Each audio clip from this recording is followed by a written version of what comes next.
బ్రహ్మార్పణం. ఓం అంతరరుణ విమోచనే నమః.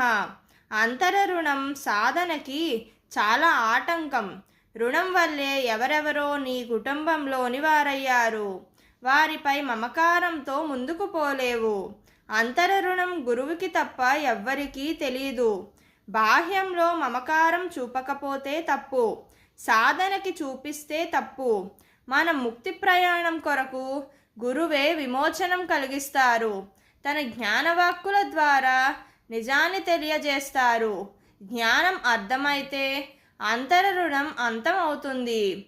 జ్ఞానాన్ని గ్రహించి రుణ విమోచనం పొందాలి. కానీ అజ్ఞానంతో మళ్ళీ మమకారం చూపి రుణాన్ని తెచ్చుకోక ఆత్మగా భావించి కుటుంబ ధర్మం, సామాజిక ధర్మం నివర్తించాలి.